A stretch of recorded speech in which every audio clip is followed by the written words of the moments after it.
And it seems to help to have a platform. This is the oldest formula in the book. A band doesn't really go on tour unless they have an album, unless you're Chicago, in which case you're evergreen. Hmm. But I think now more than ever was a project that was almost like a companion event to the Rock and Roll Hall of Fame.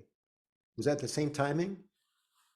Yes and no. So actually, it's kind of a reverse companion because we started making Now More Than Ever in May of 2013. And it was just me, my cinematographer, and an assistant cameraman who this is focus pulling, by the way, when I do that. Um, we went out and shot most of the movie, I would say, from 2013 to 2015. And the end of the original cut was all of these luminaries in the movie, like David Foster, Clive Davis, Irving Azoff, saying, "It's a shame Chicago's not in the Rock and Roll Hall of Fame." And we finished the movie. It was done, sound mixed, color corrected. And then it was, I think, November, and I got a text from Oh, my sound guy, and he just goes, "Uh-oh." And it was Chicago got into the Rock and Roll Hall of Fame. And I was like, I felt so great for the guys in the group, but I was also like, I'm gonna have to open the edit now. And so we were premiering at Sedona International Film Festival a couple months later, and the Hall of Fame was going to happen a month after that or 2 months after that. yeah. And so, luckily for that, I just added a chyron at the bottom at the very end saying Chicago got into the Hall of Fame, and the whole audience just went nuts at the film festival.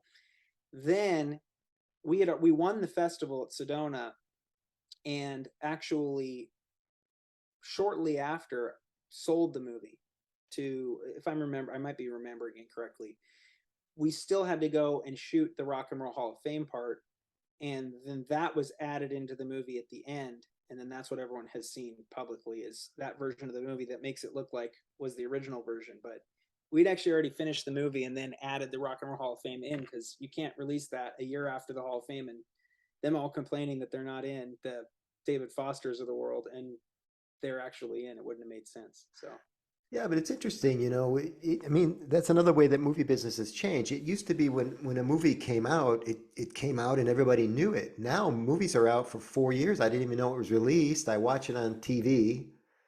I lose track of when it was released. I see the little epigram at the end, like the ones you put up, and I go, okay, I get it now. It didn't matter that they were talking about they weren't in the Hall of Fame because at some point they got in. I don't know when. it's You know, true. it's, It would have almost been kind of cool if we didn't have it and then people thought the movie was the reason they got in. But it yeah, all would kind of be happened simultaneously. I think it was just kind of one of those.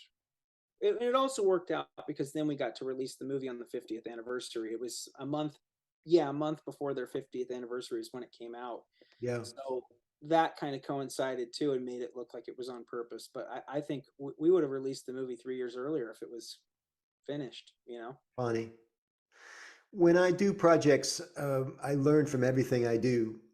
Do you think about it like that? Like, did you learn something significant from this project?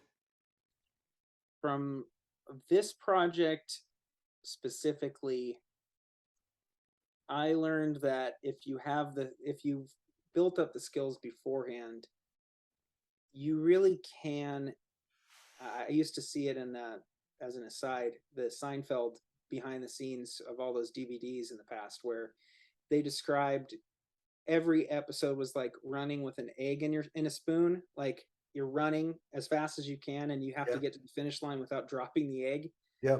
And that's what this project felt like because the movie was almost completely done just back in February, and we needed to get some more footage to show them rehearsing the song "If This Is Goodbye" and make that the end of the film. So And hold on a second. Take me yeah, through that. How you said it was almost finished, so it must have been almost finished in your mind. it was done editing except for the ending So who and the beginning. says who says and trumps you in some way? Oh no, it's not done. We need some footage of people rehearsing at the end, Peter. Well, I had finished editing the pretty much the whole movie, but it was obvious that the song "If This Is Goodbye" in the middle of that movie, where it's showing them recording it, and there's very emotional moments from some of the guys in the group, Yeah, that it needed some kind of sandwiching in the need movie. to come back. Yeah, and then I heard that they were going to be playing it live because the album was going to be coming out. I said, I think that I should bring a couple guys out and we can film that and I can get it edited into the movie, the very beginning, very end. And that's what we did. So we literally went to Las Vegas to film them rehearse and film some of their shows. And those nights, I go back to the hotel room and cut the footage together. And so the very beginning and very end of that movie were edited in probably 2-3 days, and sent it all to the color corrector and the sound mixer. And a week later, the movie was done. But I think on this one, I learned to trust my skills as being able to do things kind of with your head cut off, and you can finish it, as opposed to the first movie where that one took probably, I mean, from start to finish, it was about 4 years, but it took a long time to edit to figure it out because there was also a lot more of finding archival footage and all that stuff. But with this movie, it was almost all of my footage. I mean, there was only very few news clips or whatever we had to pull and then clear. Right. Uh, so it was a very different process. That egg on the spoon technique reminds me of the Francis Ford Coppola method. You know, he's talked so often about Apocalypse Now, and in many of his films, he's famous for starting films without having the funding. He told his daughter too with Lost in Translation. She wasn't sure if Bill Murray was going to show up in Japan, and he's like, "Just go to Japan, start going, and Yeah, it'll work out." And she wins an Oscar, and it reminds me. I borrow from other industries sometimes when I don't understand what's happening right in front of me. In basketball, they say, "Put the ball in play," mm-hmm. because nothing happens till the ball's in play.